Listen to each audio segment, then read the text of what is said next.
오늘은 성령 강림 주일입니다. 관계상고가 빨간색으로 바뀌었죠. 성령 강림 주일에 하나님께서 저에게 큰 은혜를 주신 것 같습니다. 반가운 우리 장모님 가정 얼굴을 뵐 때 너무나 큰 감사를 드립니다. 하나님 감사합니다라는 고백이 제 입술에서 나오고요. 오늘 설교를 안 해도 좋을 것 같은 마음이 듭니다. 그래도 설교는 해야겠죠. 제가 이곳에 와서 자연의 소리를 들으며 하나님의 창조 세계를 음미해 보는 시간을 많이 갖습니다. 새벽에 창문을 열어놓고 자는데요. 새벽에 저 멀리서 새소리가 들려요. 그런데 이 새소리 저 새소리 다 새소리를 모르겠어요. 근데 알아듣는 새소리가 있어요. 무엇일까요? 뻑뻑 하고 이렇게 뻑뻑 새소리가 들려요. 뻑뻑 새소리를 듣는데 전에 있던 곳에서는 뻑뻑이 시계의 뻑뻑 소리를 들었어요. 근데 여기서는 자연에서 뻑꾹 뻑꾹 이런 소리가 들려요. 너무 감사하고 너무 이렇게 느낌이 막 신비해지는 느낌이 들어요. 그런데 단점이 있어요. 전에 있던 뻑꾹이 시계는 알람을 끄면 딱 멈추는데 얘는 알람을 끌 수가 없어요. 뻑꾹이 시계는 뻑꾹 뻑꾹 해서 됐어 하고 딱 이렇게 하면 얘는 그래도 뻑꾹 뻑꾹 계속 뻑꾹이 시계 소리가 들려요. 하나님이 무슨 신호일까요?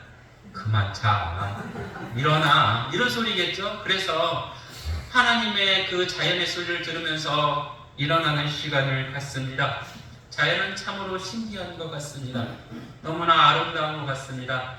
제가 우수영 제일교회 교인들을 볼 때도 제 느낌이 듭니다. 하나님, 이렇게 아름다운 사람을 만날 수 있도록 저를 이 교회로 인도하여 주심에 감사드립니다. 우리가 완벽한 사람은 없고요. 아름다운 사람은 많거든요. 우리의 부족함을 서로 이해하고 덮어주면 우리는 아름다움이 완벽으로 변할 거예요. 성숙으로 변할 거예요. 더 큰 사랑으로 서로 품어주시기를 진심으로 소망합니다. 이 아름다운 자연을 보면서 저는 이 독수리의 세계에 대해서 한번 생각해 보았습니다. 독수리가요, 아주 강한 새인데 겁쟁인가 봐요. 새집을 어디다 지어요? 독수리는 웬만한 데에 새집을 지어도 누구 하나 둥지를 겁탈하지 못할 터인데 겁쟁이라서 절벽에다 지어요. 그리고 나무 꼭대기에다가 새집을 지어요. 알은 보통 1개에서 3개 정도, 2개 정도 평균 낳는다고 합니다. 이 독수리가 알을 품고 새끼를 낳으면 얘가 털이 없잖아요. 털이 없으니까 엄마 독수리 이렇게 새끼 독수리를 쫙 품어주고요. 이렇게 쥐라든지 뭐 이렇게 물건 먹을 것을 가져오면 아이가 못 먹으니까 새끼가 못 먹으니까 부리로 일일이 다 찢어서 새끼 입에 아 하면 넣어주고 아 하면 넣어주고 나 더 줘 그러면 넣어주고 이렇게 넣어주잖아요. 이렇게 높은 둥지에서 자란 독수리가 어떻게 하늘을 나는 훈련을 할까? 떨어지면 어떻게 해요? 죽을 텐데. 그러면 이 독수리는 날기 전에 둥지에서 날개짓을 막 하는 거예요. 그래서 여기 근육을 만드는 거죠. 날개 근육을 쭉 하면서 날개의 근육을 만들고요. 바람을 딱 느끼면서 균형 감각을 배우는 거예요. 그리고 체력을 키우죠. 어느 정도 크면 이 독수리 새끼가 둥지에서 펄짝펄짝 뛰면서 이렇게 감각을 느껴요. 그리고 나서 조금 더 크면 조금 더 멀리 뛰어야 되는데 어떤 독수리 새끼는 겁이 많아서 잘 못 뛰어요. 그럼 엄마가 어떻게 할까요? 엄마가 먹을 것을 안 줘요. 먹을 것을 조금 멀리 떨어져서 자 먹을 거 하고 이렇게 흔들면 먹고 싶어서 어떻게 해요? 펄짝 뛰면서 날개짓을 하고 균형 감각을 익히는 것이죠. 엄마는 어떻게 해요? 그 다음에 조금 더 멀리 이렇게 먹이를 가지고 합니다. 어떤 때는 엄마가 일부러 독수리 둥지에서 얘가 날개짓하고 먹으려고 하고 있으면 일부러 땅에 떨어뜨린대요. 떨어뜨리면 어떻게 해요? 어떤 새끼는 그걸 먹으려고 막 하면서 이렇게 가서 먹고 그렇게 훈련을 시켜요. 엄마 독수리가요 이렇게 말할까요? 야, 내가 절벽에 집을 지어놓고 남꼭대기에 집을 지어놔서 미안하다, 위험하니 너는 가만히 있어라, 둥지 밖으로 나오지 말라, 이런 엄마 독수리가 있을까요? 하나도 없어요. 엄마 독수리는 새끼에게 나는 법을 훈련시켜요. 어떤 새끼는 다큐멘터리를 보면 어떤 새끼는 둥지에서 이렇게 뛰어내리다가 날개짓 하다가 제대로 날지 못해서 땅바닥으로 꼬꾸라쳐서 죽기도 해요. 부상을 당하기도 하고요. 부상을 당하면 어떻게 되나요? 밑에 야생 동물들, 늑대, 여우 같은 동물들이 와서 그 새끼 독수리를 잡아먹는 것이죠. 그럼에도 불구하고 엄마 독수리는 둥지에서 나와라, 둥지에서 나와라 이렇게 이야기해요. 위험한 것은 알지만 둥지에 있으라 이런 말 하지 않고 둥지에서 나오라 이런 말을 해요. 사자도 마찬가지예요. 밀림의 왕 사자가 무엇이 어려워요. 그런데 엄마 사자는 가만히 먹이를 갖다 주지 않아요. 먹이를 잡을 수 있는 훈련을 시켜요. 때론 위험한 훈련을 시키기도 하지요. 둥지에서 나와라, 홀로 서라 이런 훈련을 시키는 거예요. 여러분에게 여쭤봅니다. 여러분은 자녀를 어떻게 양육하시나요? 내 새끼 하면서 양육하시나요? 나와! 나와! 이렇게 양육을 하시나요? 잠언 13장 24절에 이렇게 기록되어 있습니다. 매를 아끼는 자는 그의 자식을 미워하는 것이다. 자식을 사랑하는 자는 근신하여 징계하느니라. 진정한 훈육은 당근만을 주어서는 안 돼요. 에베소서 6장 4절에는 이렇게 얘기합니다. 또 아비들아 너희 자녀를 노엽게 하지 말고 오직 지혜의 교훈과 훈계로 양육하라. 부모라는 이름으로 억압적인 부모들이 있어요. 엄마 말 들어! 아빠 말 들어! 부모가 시키는 대로 해야 돼! 이렇게 말하는 부모가 있다. 억압적으로 자녀를 노엽게 하면 자녀는 어떻게 해요? 어느 순간 마음을 닫아버려요. 엄마 아빠가 어떤 말을 해도 마음을 닫고 귀를 닫아요. 아무런 얘기도 안 들어요. 그리고 애가 갈수록 폐쇄적으로 변하게 되는 것이죠. 자녀를 양육하는 것이 얼마나 힘든 일인지 우리는 자녀를 키워보면서 압니다. 제가 장가를 가기 전에 제가 교육학을 전공을 했거든요. 나는 누구보다도 자녀를 잘 양육할 줄 알았어요. 그랬는데 자녀를 키워보니 책과 현실은 너무 다르더라고요. 그래서 양육하는데 기도로 양육할 수밖에 없었습니다. 하나님은요 우리의 아버지예요. 우리는 그의 자녀잖아요. 하나님이 우리를 양육하신 것이죠. 그 양육의 목적이 무엇인지 우리가 알지 못할 때 자녀들이 부모와 싸우는 것처럼 우리는 하나님과 싸울 수도 있다는 거예요. 하나님의 뜻을 모르면 하나님과 싸울 수도 있어요. 하나님께서 이스라엘 민족을 사랑하셔서 그들을 애굽에서 탈출하게 하셨죠. 이제 너희들 노예로 살지 말고 생명의 참된 가치를 누려라. 그런 목적을 가지고 그들을 탈출시키셨어요. 탈출시키기 전에 10가지 재앙이 애굽에 다 임했잖아요. 그 재앙 하나하나가 다 신비해요. 놀라요. 우리들 삶 속에 예를 들어서 하나의 기적을 봐봐요. 2개의 기적을 3개, 4개, 10개 하면 입이 안 벌어질까? 하나님! 이럴 거예요. 그들은 10개의 재앙을 보면서 하나님 이 정도까지는 안 하고요. 좋으신 하나님 이 정도 생각을 하는 거예요. 그들을 애굽에서 나오게 하고 나서 이제 끝! 너희들이 알아서 살아! 이것이 아니라 애굽에서 탈출을 시키고 나서도 하나님은 그들을 향해 계속 사랑을 베푸는 거예요. 외면하지 않아요. 그들이 홍해를 딱 만나 어떡하나 어떻게 차라리 애굽에서 살았더라면 낙심하고 있을 때 홍해를 쫙 갈라서 또 기적을 보여줘. 물이 없어요. 마시려고 하는데 물 하나가 물이 없는 거예요. 너무 갈증이 나요. 갈증 나는 그 느낌 아시잖아요. 막 목이 타오르는 느낌, 그런 타오름이 있는데 하나님께서 바위를 펴져 샘물이 솟게 하는 또 그 은혜를 베푸시고 또 어떤 일이 있었나요? 먹을 것인데 다 떨어졌어요. 애굽에서 가지고 나온 먹을 것이 다 떨어져요. 하나님 먹을 것이 없습니다. 그랬더니 만나를 줘요. 고기도 먹고 싶은데요. 그러니 메추라기를 줘요. 아말렉 사람들을 만나 싸우게 돼요. 하나님 죽을 것 같은데요. 하나님이 그들을 보살펴 주는 것이에요. 하나님이 마치 아이를 대하듯이 그 이스라엘 민족을 다 보살펴줘요. 제가 아이를 키울 때 우리 아이에게 어렸을 때 입에 물린 것이 있어요. 뭘 물렸을까요? 쪽쪽이, 쭉쭉이 이렇게 얘기를 하잖아요. 쪽쪽이 이렇게 팍 물려요. 쪽쪽이를 물리는데 아이가 물 때 어떤 느낌이냐면 아이는 뭘 빨고 싶어하는 본능이 있대. 그래서 엄마 젖을 이렇게 빨잖아요. 그래서 쪽쪽이를 이렇게 빨면 아이의 마음이 안정이 돼요. 아이가 안정이 된다고 부모가 그 아이에게 평생 쪽쪽이를 물리나요? 아니에요. 어느 순간이 되면 쪽쪽이를 떼어야 됩니다. 그럼 쪽쪽이를 떼면 어떻게 아이가? 막 또 울잖아요. 또 마음 약한 엄마는 어떻게 해요? 쪽쪽이를 물려요. 근데 어떤 엄마는 쪽쪽이를 딱 끊어버려요. 애기가 울든 말든 쪽쪽이를 딱 끊어요. 어느 순간 쪽쪽이를 딱 끊어야 되는데 마음이 약한 엄마는 어떻게 해요? 쪽쪽이를 계속 물려요. 3살 때면 이제 이가 막 자라서 어떤 일이 생기냐면 치아가 이렇게 문제가 생기고요. 쪽쪽이를 무는 아이들은 발음에 문제가 생긴다고 합니다.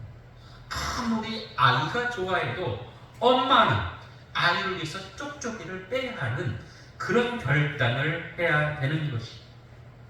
아이가 성장하면 어느 순간 부모는 그 성장하는 시기에 맞춰서 결단을 하는 모습을 보여주어야 되는 거예요. 결단을 하지 못하면 아이는 평생 쪽쪽이만을 빨고 살아갑니다. 아이는 계속 무엇인가를 요구하지만 때로는 부모가 이제 더 이상 아닌데 이런 단호한 모습을 보여주기도 해야 되는 것이죠. 하나님 앞에서 이스라엘 민족이 아이와 같았어요. 그들은 계속 받기만 해요. 받기만 하는 아이들이 어떻게 크나요?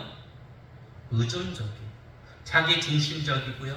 무책임하고요. 미성숙해지는 것이죠. 모든 것을 주니 당연히 또 줄 줄 알아요. 그러니까 그 입에서 어떻게 해요? 감사는 없고 요구만 있는 거예요. 모든 것을 주면 당연히 감사할 줄 아는데 주변의 사람들도 보세요. 잘해주는 사람이 나를 배신해요. 네, 잘해주는 것이 좋은 것이 아니라 때로는 끊어야 되는데 아이에게 모든 것을 제공해 주면 아이는 어떻게 크냐면 감사가 사라지고 그 입에 불평불만이 있는 것이죠. 배은 망덕한 모습을 지니게 되는 거예요. 우리말에 사탕으로 키운 아이, 회초리로 키운 아이라는 이야기가 있습니다. 사탕으로 키운 아이는 자존감이 높고 감정 표현이 좋아요. 대신에 뭐가 문제가 있냐면 너무 모든 것을 다 들어주다 보니 좌절의 경험이 없어서 이 실패에 대한 내성이 생기잖아요.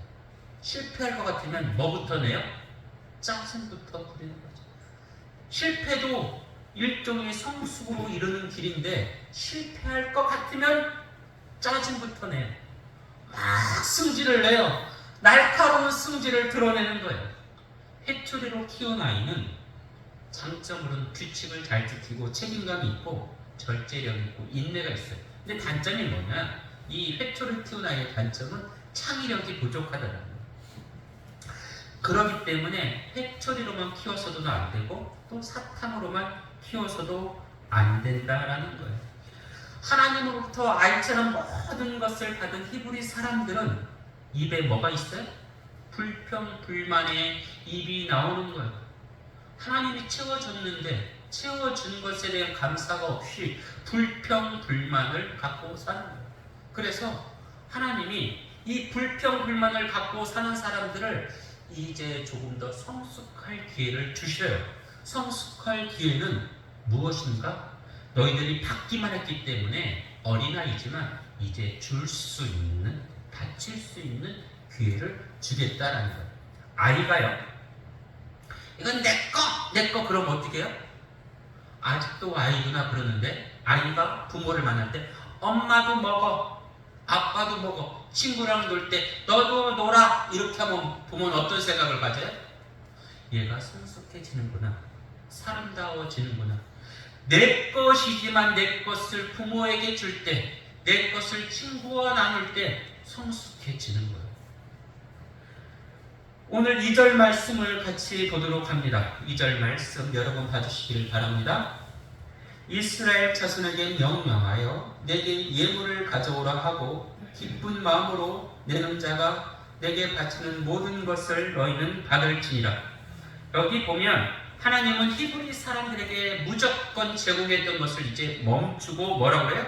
내 앞으로 가지고 오라. 기쁜 마음으로 가지고 오라. 하나님이 부족해서 무엇을 가지고 오라고 할까요? 만약에 하나님이 그렇다면, 그런 하나님이라면 가짜예요. 거짓 하나님이 될 수밖에 없죠. 하나님은 무엇을 가져오라 하는 이유는 너희들이 더 성숙해져라, 그런 의미로 가지고 오라는 거예요. 큰아이가 고등학교 1학년 때 일입니다. 큰아이가 어버이날에 저희들은 생각을 했어요. 어버이날이면 카네이션과 또 뭐 편지를 써오겠지 생각을 하고 있는데 갑자기 큰아이가 케이크를 가지고 오는 거예요. 뭐야? 근데 케이크 엉망이에요. 참 못났어요. 제가 태어나서 그런 케이크는 처음 봤어요. 그렇게 못생긴 케이크는. 그 케이크는 아이가 얘기하는 거예요. 엄마, 아빠, 돈은 없고 무엇인가 정성을 담고 싶은데 인터넷으로 만들었어. 초코파이 이렇게 3개 얹고 옆에 생크림 발라놓고 뭐 이렇게 해놨는데 정말 엉망이에요. 우리 아들의 실력이 그 모양이에요. 네. 그런데 부모는 그게 엉망으로 보였을까요? 세상의 그 어떤 케이크보다도 정말로 아름다워 보였고 너무나 좋았습니다. 저희 두 아들이 아직 학생이잖아요. 학생이라서 경제적인 능력이 없어요. 그런데 제 집사람은 꼭 생일만 되면 생일 적기 전에 전화를 합니다. 생일 선물 준비했냐? 네, 생일 선물 꼭 준비해라. 이렇게 이야기를 해요. 왜 그럴까요? 정말 아들에게 대단한 것을 받고 싶어서 생일 선물을 준비하라고 하는 것일까요? 아니지요. 아이에게 이런 훈련을 시키는 거예요. 받기만 하는 사람이 되어서는 안 된다. 너에게 은혜를 준 사람에게 무엇인가 되돌려 주어야 된다. 받기만 하는 사람으로 자라면 어떻게 돼요? 얘가 미성숙한 존재로 살아가게 되는 것이죠. 그래서 우리들은 미성숙한 존재가 아니라 진정 사람다운 사람으로 만들기 위해서 아이에게 이야기하는 거예요. 생일 선물 준비했냐? 준비 안 했으면 알아서 해. 그랬더니 생일 선물 뭘 준비했다고요? 기타 연습했다. 띵띵띵 생일 축하합니다. 이거 준비해 왔어요. 또 큰아들은 뭘 준비했어요? 자기가 생일 준비를 하시면 이런 컴퓨터에다가 그림을 그려가지고 카네이션을 예쁘게 자기가 그렸어요. 그래서 카톡으로 딱 보냈어요. 생일 선물. 지금은 그렇게밖에 할 수가 없겠죠. 나중에는 자신이 능력이 되면 조금 더 준비를 할 것이에요. 유대인 율법에 이런 글이 있습니다. 가난하여 타인에게 의존하며 사는 사람일지라도 타인을 도와줄 의무가 있다. 가난해도 도와줄 의무가 있다. 가난한데 어떻게 도와줘요? 말도 안 되는 이야기 같잖아요. 우리말에 먹고 죽으래도 먹고 죽을 것이 없다는 이야기가 있어요. 그런데 유대인들은 생각하는 거예요. 가난해도 도와줄 무엇인가 있다. 예를 들면 가난해. 내 주머니에 털었더니 먼지도 안 나올 정도로 가난해. 그런데 그 사람이 상대에 가서 상대의 아픔을 들어주는 거예요. 상대의 기쁨을 들어주는 거예요. 다른 사람은 형식적으로 들어주는데 그 상대에 가서 정말 잘됐네, 축하해. 어떻게 그렇게 아픔이 있어서 그 이야기를 들어주면 그 어떤 선물보다 귀한 것이 되겠죠. 하나님은 우리들에게 그 마음을 주셨다는 거예요. 늘 자기 중심적으로 살지 말고 상대에게 무엇인가 기쁨을 주는 존재가 되라. 그것이 진정 하나님이 원하는 것이다. 자선에 대한 유대인의 원칙, 율법의 원칙이 이런 거예요. 분명 필요한 것보다 더 많이 가진 사람, 조금이라도 더 많이 있는 사람은 적게 가진 사람에게 베풀어야 된다.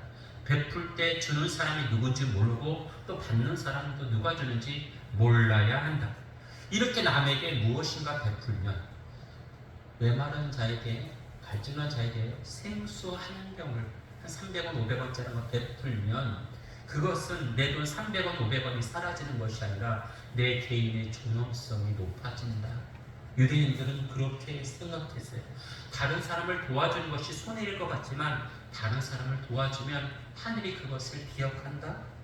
그리고 하늘이 더 큰 사람으로 만들어준다. 우리 집사님이 기도하신 것처럼 남을 위해 살면 30배, 60배, 100배의 열매가 맺어지는 거예요. 현대의 경영학 공부하는 사람들, 경제학 공부하는 사람들은 하나를 투입하면 몇 개가 나올까 이 생각을 하지만 믿음의 사람들은 하나를 투입하면 몇 개가 나올까 하시는 것이 아니라 이 사람을 사랑하면 하나님이 나에게 더 큰 은혜를 베풀어 주겠지. 이렇게 살아가는 것이죠. 하나님은 받기만 하는 히브리 사람들에게 뭐라고 이야기해요? 2절에 보니 내게 예물을 가져오라. 어떤 마음으로? 기쁜 마음으로 가져오라. 하나님께 바칠 예물은 실도 있고요, 털도 있고요, 보석도 있지만 하나님이 그것을 받으려고 가지고 오는 것이 아니라 성숙할 기회를 주는 거예요. 옛날에 노예처럼 살았다면 이제는 참 생명을 가진 자유인으로 하나님의 자녀로 살기 위해서 너희들에게 예물을 가져오라 이렇게 명령을 하는 것이죠. 어떤 사람들은 이것을 목적으로 생각을 해요.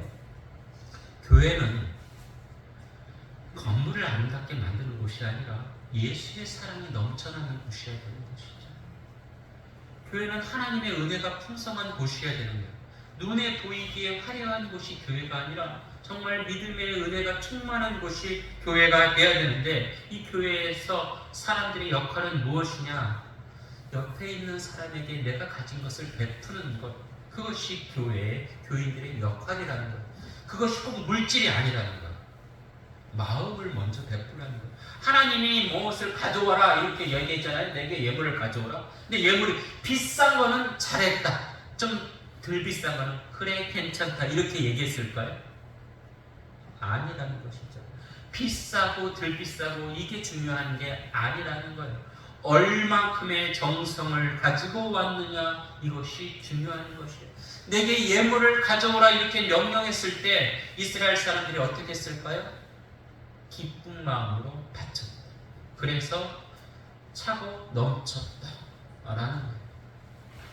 새끼 독수리가 엄마가 훈련을 시켜요.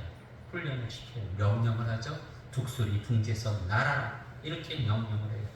명령을 하는데 명령을 거부하면 날 기회를 본인이 잃게 되는 거예요. 하나님께서 명령을 해요. 내게 예물을 가져오라. 이 말은 꼭 예물이 아니라 너가 가지고 있는 것을 힘들어하는 사람을 위해서 써라. 그러면 하나님이 너를 더 성숙한 존재로 만들고 너에게 더 큰 은혜를 부어주실 것이다. 제가 전에 이런 이야기를 한 적이 있습니다. 제가 노숙자를 도와준 일이 있는데 노숙자를 도와줬더니 하나님이 그거에 몇 배를 주시는 거예요. 그래서 일부러 노숙자를 찾아다닌 적이 있어요. 서울에서 공부할 때 노숙자가 있으면 일부러 찾아가서 컵라면 하나 사드릴까요? 이런 적이 있어요. 왜? 컵라면 하나 사주면 하나님이 나한테 소고기를 사주시겠지. 이런 마음이 은연중에 생기는 거예요. 경험을 해봤더니 하나님의 명령은 이거예요. 홀로 설 수 있는 존재가 되라. 하나님과 떨어져 있어라가 아니라 하나님이 주신 능력으로 너희들이 성장해라라는 거예요. 부모는요, 내 자녀가 성장하기를 바라요. 아기 때처럼 늘 이렇게 있다가 늘 주는 것만 받고 어른이 돼서도 주는 것만 받는 존재로 살아가면 부모의 마음이 대못을 받는 것이 되겠죠. 자녀가 성장하면 부모도 공경하고 이웃도 사랑하고 자기 가족도 잘 양육하는 것이 진정 아름다운 모습이라고 할 수가 있을 것입니다. 독수리는 둥지에서 나와야 되고요. 우리는 하나님의 은혜에서 나와야 되는 거예요. 은혜를 받았다면 은혜를 주는 사람이 돼야 되는 거예요. 부인에게 사랑을 받았다면 부인에게 사랑을 주는 남편이 돼야 되는 거예요. 제가 얼마 전에 목사들 모임을 다녀왔는데 저는 너무 혼났습니다. 왜 혼났을까요? 이영재 목사가 얼마나 혼났을까요? 거기 있는 목사님들 7분인가 모였는데요. 집에서 설거지, 세탁기 안 돌린 사람 딱 2명이에요.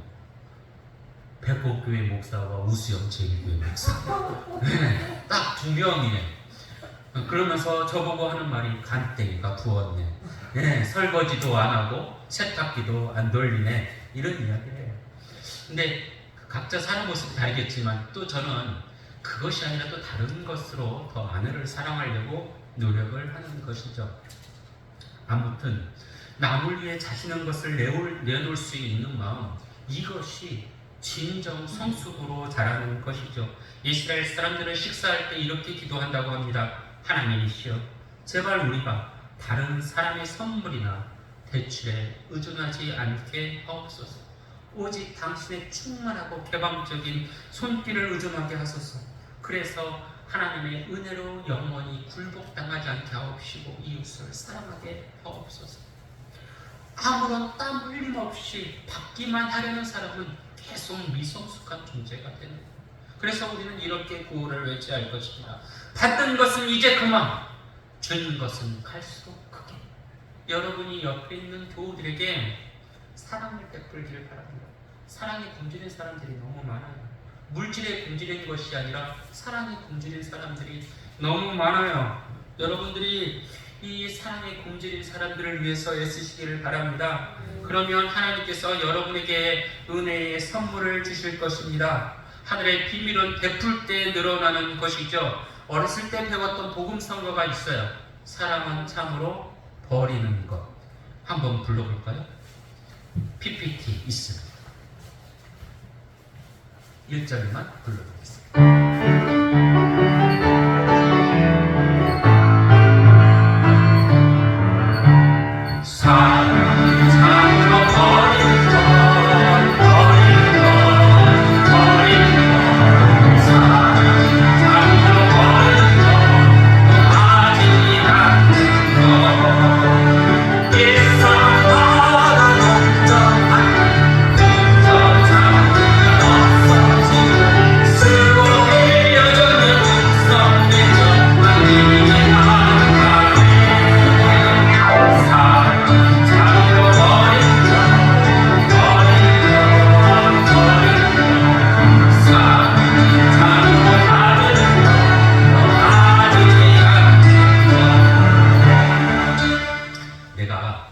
가진 것을 이웃을 위해 내놓을 때 하늘의 은혜가 채워집니다.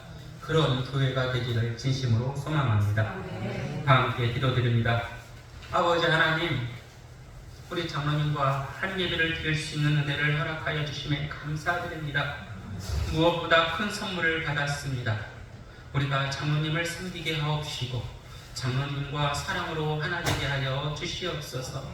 오늘 말씀으로 내 것을 남을 위해 바치는 것이 아버지 하나님께서 기뻐하시는 일이라는 것을 깨닫습니다. 아버지 기쁜 마음으로 바치게 하옵시고 그로 통해 더욱더 성숙한 주님의 자녀로 인도하여 주옵소서. 예수님 이름으로 기도드립니다. 아멘.